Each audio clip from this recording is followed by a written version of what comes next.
Thanks for listening to the Lakers Fast Break podcast, part of the Hoopheads Podcast Network. Check out all their awesome basketball shows today at hoopheadspod.com.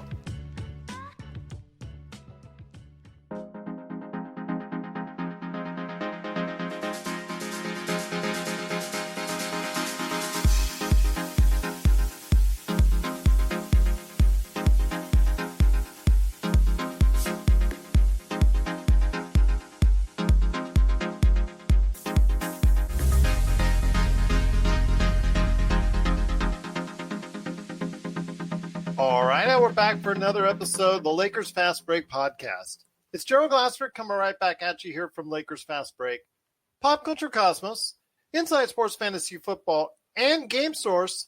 We truly appreciate everyone out there listening to all of our shows, and if you can, please give us a 5-star review on Apple Podcasts. Plus, if you can like, share, subscribe, follow, or do anything that you can to support us right here at the Lakers Fast Break, Lakerholics.com. And, of course, we are a proud partner with the Hoopheads Podcast Network. Also want to let everybody know I will be doing double duty. Later on tonight, I will be on the Pop Culture Cosmos Twitch and YouTube pages covering Night 1 of WrestleMania. So check that out later tonight. My special guest will be John Orlando from the PBD cast. Hopefully, if you're a big wrestling fan out there, you can catch our coverage on Night 1 and Night 2 with our post-game wrap-ups right there at Pop Culture Cosmos. Well, LakerTom was right, going in anytime the Lakers would be going up against some star power, intimidated, and really didn't have it tonight. They went into Brooklyn. It looked like they were so intimidated by Kevin Durant and Kyrie Irving, and it really looked bad for them tonight. Looked just something that LakerTom has been right about for so long, and I don't know. It's just something that I guess was going in, with something to be expected. Oh, wait, hold on.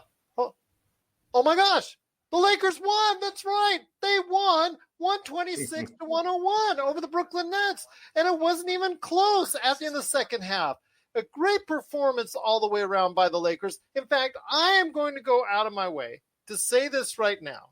And I know I've said it several times over the course of the season because they come up with big win after big win after big win.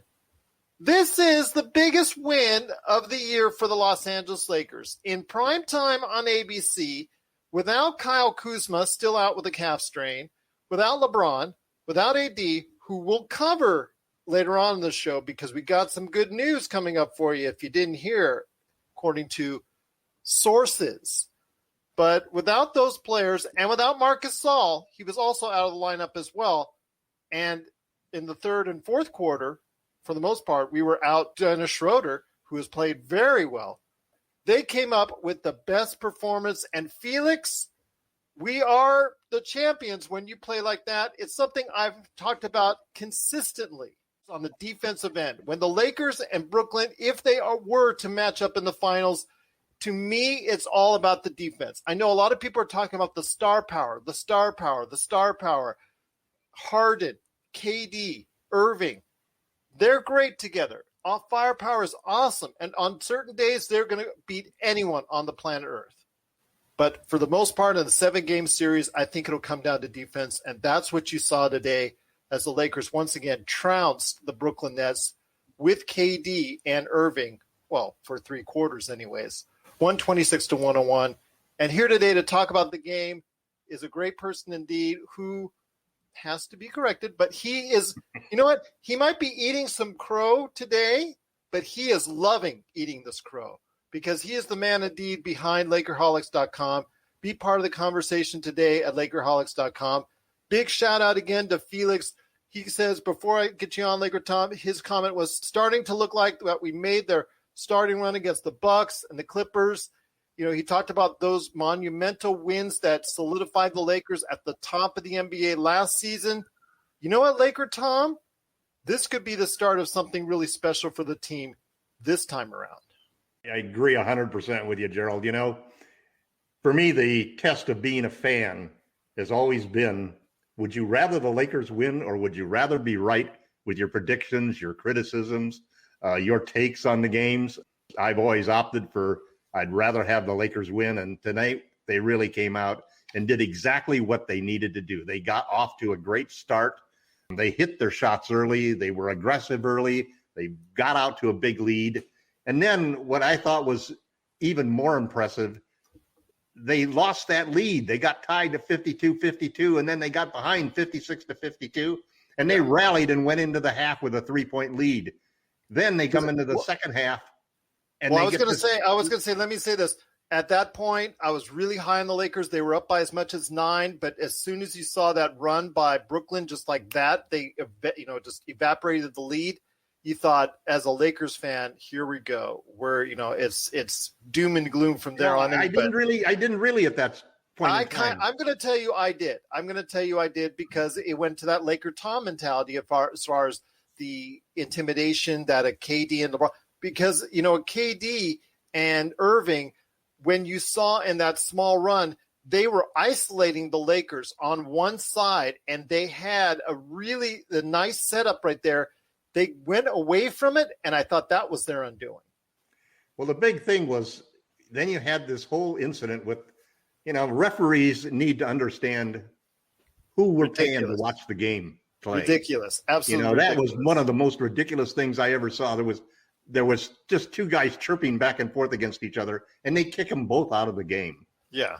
Well, at that point in time, the Lakers really took charge of the game, and the guy who did it was Ben Mclemore with his 3-point shooting. Man, he hit 5 straight shots at that point in time, and from there on, it was smooth sailing all the way through the rest of the game. I was so impressed with getting the ball to Mclemore. I was impressed that here's a guy who was 0 for 4. I think he was 0 for 3 in the first game, 0 for 4 in this game, and all of a sudden he just rained threes on them, and the lead built up over 20, and that was the end of it. Two things I want to ask you real quick on this. First off, you're exactly right as far as in a primetime game, the NBA, I'm sure Adam Silver was really mad at the refs because they kicked out the actual Dennis Schroeder, the person who was playing the best for the Lakers, and Kyrie Irving, the star player for the Brooklyn Nets. They kicked them both out. Should have just given them tees and be done with it. Well, they gave them 2 tees. Yeah, they gave them 2 tees, but the problem is you should just give them 1 tee and just, keep them in the game. And then you had, I think another one I don't like is when you bring over like this, as far as Marcus Morris, when he got his flagrant. I mean, I see this all the time now. Every time that was a flagrant foul. That was a flagrant foul the way they're calling it now. But that's the way they're calling it. But the thing is, now you can get that call easily. If you go ahead and stick your face in, that's all you're going to need to do. That's the problem. That's a kind of, to me, it does not allow the player to go ahead and do anything with the movement if they're not doing anything malicious. What you have to do is you have to turn your back and pivot into the guy with your hips and move him out and clear space that way. You can't clear space with your elbows. That's going to be an automatic flagrant foul. But he wasn't clearing space. He was trying to clear space. He was trying to clear space to take a post-up jumper on a smaller guy. The Lakers as a team played well. I mean, Kenny had 0 points in the first half, came through with a couple of important threes at the end of the game. Talen Horton-Tucker was just terrific, 11 assists to lead the team. Schroeder in the first half kept us in the game. 0 turnovers for Dennis in his 20 minutes that he played. His best game of the year. Really impressive. And the defense, we locked down on defense where we turned the ball over on them over and over. I was really angry that they allowed them to get to 101 points. I wanted to hold them under 100. It was a statement game, and the Lakers not only survived the game, they won a blowout. They really overcame 3 important points in the game. When they lost that lead and finished out the first half strong to take a 3-point lead, and then when Dennis and Kyrie were kicked out of the game, you would expect that to hurt the Nets more because Kyrie's the superstar. But on the other hand, Dennis is the only point guard the Lakers really have.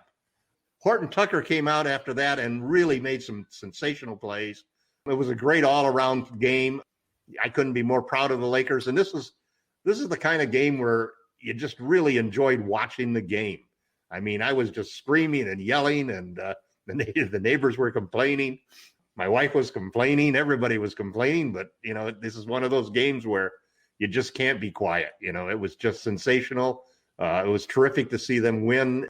I loved seeing LeBron and AD on the bench. Drummond played a great game. I'm screaming, yes. Drummond the entire game. He played really well. Did not take bad shots. A couple of times he took bad shots, but they were on good efforts. He's playing within the confines of the offense and defense of what we want him to do. 11 rebounds. So it was a terrific all-around game, and the team has to be smiling at this point in chance. And I think they got a chance to go 5-2 on this 7-game trip. Well, let's see if they can continue the momentum. But they have what Akbar would consider to be trap games coming up in the next 2 games. I mean, you still have Kevin Durant on the floor. Kyrie Irving is a big loss, but the Dennis Schroeder loss, I think, was bigger for the Lakers. In theory, when you look at it on paper, how well he was playing to that point. Positional need. Yeah. We know what it's like when we don't have him. But it seemed to lift, like you said, the Lakers much more so than Brooklyn. And again, the defensive effort was there for 48 minutes, just truly sensational. This is Raphael from NBA DraftJunkies.com, and you are listening to the Lakers Fast Break. Hey, hoopheads, we all hate ankle sprains, and they happen way too often. Ankle injuries are the #1 sports-related injury. Arise is trying to change that. With the iFast, your athletes get preventative protection and full mobility. Athletes no longer need to wear bulky braces that limit performance and give mediocre protection. Anyone playing sports should be using these products. Keep your athletes in the game. Don't wait for them to get hurt to take action. Visit www.arise.com, spelled ARYSE, and use the code HOOPHEADS to get 20% off the future of performance. That's ARYSE.com with promo code HOOPHEADS to get 20% off. Once again, it's the Lakers Fast Break. The Lakers did win in impressive fashion, 126-101. Probably their best win of the year because no Kuzma, no Gasol. Five guys out, Yeah, no LeBron, no AD. And then in the second half, for most of it, you didn't have Schroeder. So a very impressive win for the team. I mean, Tom, talk to me about Ben Mclemore. This is the kind of thing people need to expect. He's going to give you a lot of offers, but he's also going to get hot and really make that stretch where at time, you just got to recognize the time when he's hot. When he's hot, you got to feed it to him. That's what he's good for those runs, just like you saw tonight. Well, what's interesting is that when you looked earlier in the season, the Lakers had like a 10-point 3-point differential, a negative 10-point 3-point differential, meaning that the Nets would score 30 more points per game on 3-point shots. Today, we shot 19 out of 34 from 3. They shot 5 out of 27. We had 14 threes or 42-point differential in 3-point shooting. That's what won the game. And a big part of it is confidence. Shooting is all about confidence, which was all of the main thing behind my screaming and yelling the last 5 or 6 games about how the Lakers need to come out shooting the ball. And tonight they did that. And I have to feel that this, Ben's really knocked around for the last couple of years, hasn't really found the team. And you heard him make comments about how happy he was that the Leaf really felt wanted on the Lakers and so forth. And I saw him go to the bench after he'd hit those 5 straight shots. And Frank Vogel was there greeting him on the bench, and the players were greeting him on the bench. And this is the kind of game that is one of those chemistry games when you're on the road, the team all pulls together and they pull off a big win without their superstars, without 3 other important role players on the team. And everybody played well and really did a terrific game. Markieff Morris has more and more become the player that we saw last year in the playoffs. It was so valuable. And it was definitely the best game that Dre has had with the Lakers. 20 points, a double-double. There's nothing we can complain about in this game. We did exactly what we needed to do. We sent a message to the Brooklyn Nets. Come and meet us again in the finals, and we'll have LeBron and AD. We'll have Kuzma. We'll have Gasol. We'll have Matthews back. And it should be an interesting matchup because tonight it was the Lakers' offense and their defense that dominated the Brooklyn Nets. Absolutely. Wes Matthews was also out for the team. So you had, like LakerTom was saying, 5 individual players in the rotation for the Lakers out tonight during the game, and they still pulled off a tremendous victory. LakerTom, this is something that, again, a lot of people have given me flack for. And V. Garcia, I appreciate the comments. Let me go ahead and give you a shout out here real quick. But LakerTom, I want to go ahead and talk about this. This is something that a lot of people have had a hard time believing when I tell people the defense. For me, the defense is going to keep the Lakers always within the game, no matter who it is, as far as during a playoff scenario. If the Lakers continue to play defense like this, they're always going to give themselves a chance to win. Well, I think that's absolutely true. And the most remarkable thing is that we allowed the Brooklyn Nets 101. They're the best defense. They're the best offense in the league. We held them to 101 points. And our defense has been the second-ranked defense in the league without LeBron and without AD. That's a testament to not only the coaching staff, the schemes that they put in there, but also to the players and the way they executed them. And there were periods in the third quarter when we took charge of the game and the threes were raining at the other end where we were turning the ball over on them every time down. The other thing that we did tonight that was really exceptional is we took care of the ball. The turnovers have been the bane of this team for a long time. We had 15 turnovers. We only allowed 11 points in those 15 turnovers. So there was, and that's a big part of it too. When you get a turnover, and if your defense can prevent that turnover from turning into 2 or 3 points, that is just a really plus for the team. So it was an all-around team victory tonight. The Lakers are going to enjoy dinner. I guess the next game is Tuesday. The next game they have, is going to be on the 12th, which is going to be on Monday against the Knicks. Okay. They're going to be at the Knicks. Well, we have the Monday, Tuesday back-to-back. Yes, that is correct. V. Garcia puts in that Ben Mclemore will definitely feel the love of the Lakers the more he gets comfortable with them. The chemistry will get there, and his confidence is going to go through the roof just like THT has. But I want to touch on Schroeder real quick. When it comes to Dennis Schroeder, these are the type of games which, in his mind, and obviously a lot of other people that's out there, gets people thinking that maybe he is worth a big contract. I know there are other times over the past week that we've talked about where he's played, where continuous turnovers, things of that nature, where it's shown that maybe he's not. I know he's not at the upper echelon of point guards out there, but I think if, again, it comes down to the defense he provides and the solid play he can give you at times like these. Well, I think also you have to look at how he fits in the team. And part of the problem is that when we don't have LeBron, we really are giving up a lot of playmaking. And you're giving up a lot of three-point shooting because Dennis shot extremely well from three tonight. And in March, he's actually shooting almost 40% from three. I still think there's a pathway for the Lakers to keep Dennis. Some of it is going to be that he's going to have to make one of those decisions like Kyle Kuzma made, that there's value in playing on the Lakers in Los Angeles on a championship team along with LeBron and AD, maybe worth a few $1 million. And he'll take 20 million rather than demanding 24 million. The second thing is that I think it's really important who the Lakers end up pairing him with in the backcourt. You need to have, if you've got a guy like Dennis, who is really not a volume 3-point shooter, who can attack the rim and so forth, you really need to pair him with a bigger guard who is a high volume 3-point shooter and a real playmaker, a true lead guard, and let Dennis be the 2 guard. If you have somebody that you pair him up with that, for example, then it's a whole different situation. It'll be interesting to see if Mclemore can keep up the hot shooting.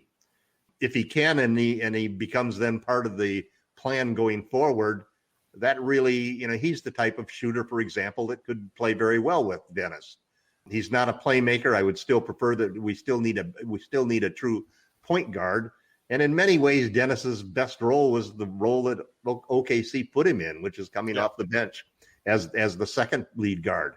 But he's not going to settle for that at this point in time. So the best thing we could do is somehow make a trade with KCP and other pieces to be able to get a true lead guard who can shoot the 3 and play him alongside Dennis. So I think there still is a pathway for Dennis to be a valuable contributor on the team and for us to take advantage of his attack dog defense, his ability and his speed to get to the rim. And he, and if he can cut down on the turnovers like he did tonight. I mean, I love it when a player says in a press conference after a game that I just got to take care of the ball better. I didn't do a good job of it. And then comes out in the next game against a heavily favored team and shows that he can cut his turnovers down to zero and take care of the ball entirely. And just dish out 4 assists and 19 points, even though he only played a little over half. That was an outstanding performance. And it would have been better had he not made the second comment of whatever he did to the refs so they didn't get kicked out. That would have been a lot better. But on the other hand, the team really rallied behind him, and it was great to see that. So, there's a lot of pluses that came out of this game. Dre's play at center definitely was a big plus. Ben's shooting, I mean, that first 3 that he hit was just a terrific play because the pass to him was really high. He had to jump in the air, come down after he caught that pass, and he jumped straight up right from there. He didn't even hesitate at all. He jumped straight up from there and nailed that long 3 in the corner. And that was a turnaround of the game because at that point he became hot and he just couldn't miss a shot. There were some great plays from THT and getting the 11 assists, taking over when Dennis couldn't do it. And so it was one of those games where it's what you need when you don't have your superstars. You need all of those role players to really prove that they can, even if it's just for one game, they can be the next man up. And the Lakers did a terrific job of that tonight. We're signaling the ref for a quick timeout, but we'll be back with more of the Lakers Fast Break podcast. Check out what's been going on with the Pop Culture Cosmos Show and the PCC Multiverse. People are just losing their minds trying to consume Marvel products right now, and I don't blame them. This is some of the best entertainment you can get on TV and big screen right now. If something's going to be successful or not, they look at the mentions, they look at the likes, they look at the retweets and the tweets and the subtweets and the tweets, and they look at all of that to say, okay, this is actually going to garner a lot of attention. Is it going to be enough, though? I think the fish out of water syndrome might be enough for somebody like us, because it's going to be hilarious to watch 2 stoner kids we saw barely make it through high school now live in a society that they fully don't understand because they've been stuck in a decade and never came out of it. Facebook stars, not ninja stars, okay? I know how some people take things literally, so don't throw ninja stars at us, but like the Facebook stars. Click on those. That's what we want. That's the Pop Culture Cosmos Show. And the PCC Multiverse. Catch our shows on Worldwide Radio 7 days a week and wherever you get your podcasts. Once again, it's the Lakers Fast Break. We truly appreciate you being part of the program today. Before we get to the great news that we also heard before the game that came through sources to ESPN, I'm assuming Adrian Wojnarowski was somewhere in the mix on that one. I want to go ahead and touch on one last player that you didn't mention yet, who I thought had a great performance, who's been stashed at the end of the bench the entire season. That's Alfonso Mckinney.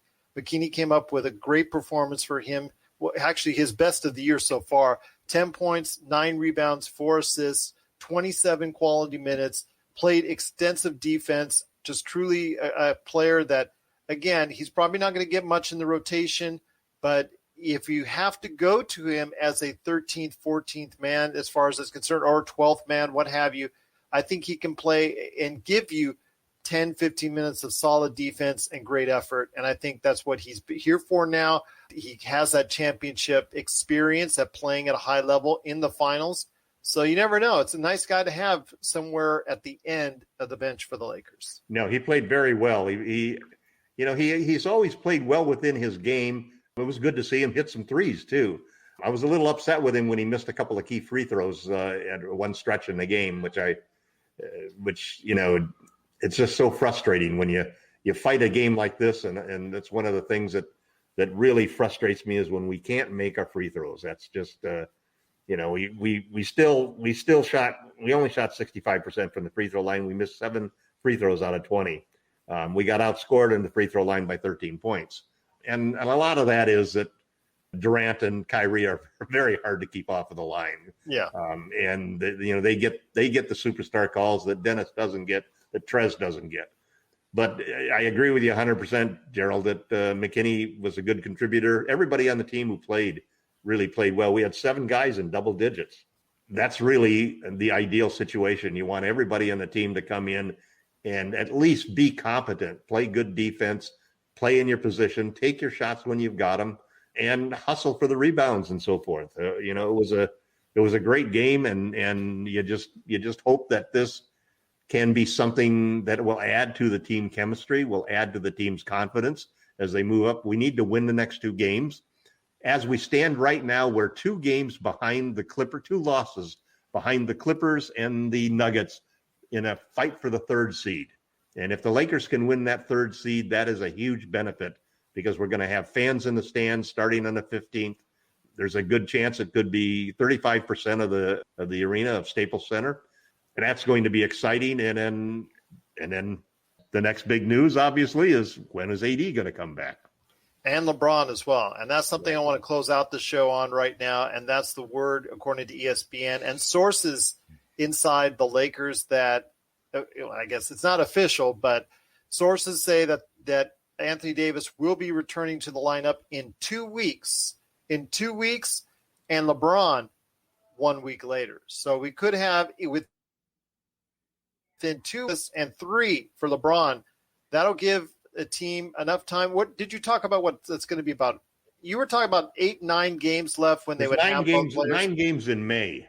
Okay, but within 3 weeks, and 3 weeks is the countdown right now. Left after tonight. So okay, that'll probably, like you said, be around 8-9 games if that was the case for LeBron and AD together. If that's the case, and that's something that we could hope for. That's almost similar to the type of run that they had with the bubble, where they looked awful for the bubble run for 8 games. Except we need to win these, and we didn't need to win the ones in the bubbles, which obviously was why they didn't really go after them hard. Exactly, outside of that Clippers game and the front side of that bubble time. So calf strain for Kuzma. We think he might be back as early as Monday, or hoping for that. I think he'll play Monday. I think they sort of wanted to keep him out of this game. I mean, I even made an allusion that are they throwing this game because they decided not to play Kyle and save him for the back-to-back? Well, he might not play the back-to-back. They might just give him one of the 2. People out there, don't be surprised if you only see him one of the 2 games in the back-to-back. And then Wes Matthews with an ACL. Is it something more serious? I didn't hear much more on that outside of it's just an ACL issue right now. So I'm hoping he'll be able to bounce back soon as well. But again, the Lakers came off with a tremendous victory. Just the way they played today was something everybody out there should want to see from the Lakers each and every time out. It was 126-101. But before we head on out, LakerTom, I want you to go ahead and give everybody an update on what you're doing at Lakerholics.com. We've had some great conversations at Lakerholics.com, and I really invite everybody who's listening to the show to stop by the site, join in the conversation. The comments, basically, we have a lot of original content that's being provided by the show. All of Gerald's Lakers Fast Break podcast, for example, articles that I write in Medium are reprinted in Lakerholics.com. Jamie Sweet, the associate publisher for the site, does a great 5 Things article as a post game of every game. And so there's a lot of original content, but I think the thing that really sets the site aside and differentiates it from all of the other sites is that we're not an aggregator. And the big attraction really I find is the conversations, the dialogues between all of the various people who participate in the site. So you'll see a lot of great conversations, back and forth, opinions, disagreements, and so forth. But it's always with a spirit that we're all Laker fans. And rather than our opinions be right, we would rather have our team win. And so you'll see a lot of very positive statements, a lot of criticisms, a lot of opinions that you may not agree with, but everybody is always treated with a great deal of respect. And we invite everybody to sign up and join on the site and become part of that conversation. Please do that today at Lakerholics.com. Well, once again, it is the Lakers coming out on top with a big win on primetime television on ABC, 126-101. Simply a great showcase for the Lakers defense, which it could be the biggest star of them all. LeBron, AD, the entire team of the Lakers. You know what? The Lakers have the best defense in the league, and that definitely will take them a long way in the playoffs. That could be their third man like it was last year. I mean, we talked about last year who was going to be the third guy, It ended up being the Lakers defense being the third guy and the key to their success last year. And I think that's going to be the key to any type of success they have in the playoffs in just a short bit of time. But thank you so much for everybody for listening and watching on today's program. Once again, check us out as part of the Hoopheads Podcast Network. And of course, always as well, you can go ahead and check us out at Lakerholics.com.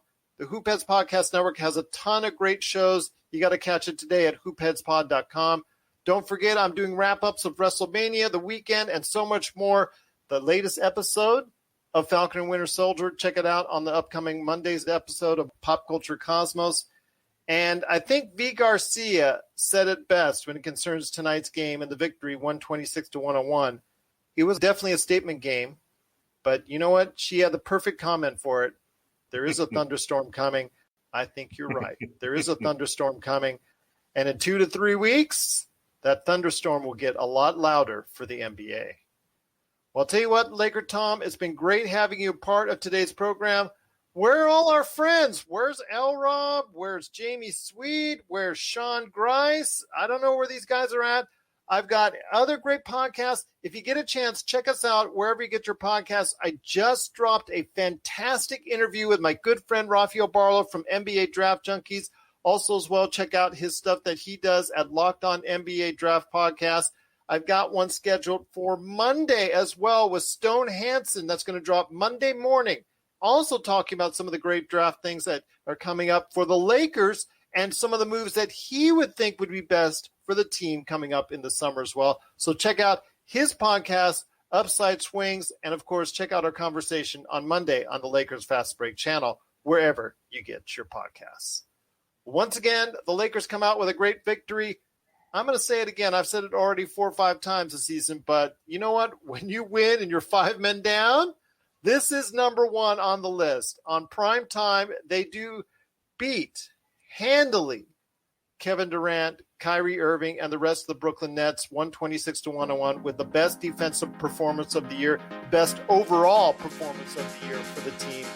And we'll be back on Monday for everyone out there listening with Stone Hansen. And we'll be back for everybody watching on Monday night after the game with the Knicks right here at the Lakers Fast Break Podcast.